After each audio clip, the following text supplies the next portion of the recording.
Hello guys, welcome back to the channel. In today's video, I'm going to show you how to make afternoon tea in Heartopia game. Okay, let's get into it guys. First of all, you're going to unlock the recipe, and to unlock the recipe, you need to have a level 7 in your cooking hobby. Once you unlock level 7, you can purchase the afternoon tea recipe from Masimo's Cooking Store.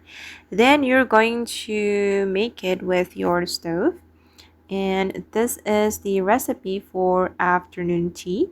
You need tiramisu and also blueberry. And for the tiramisu, you can make it with coffee, egg, milk, and also cheese. Okay, now it's time to make afternoon tea. Hold on. Alright, I've just made the afternoon tea. Oh my god, this is very useful if you have a party in your home in Heartopia.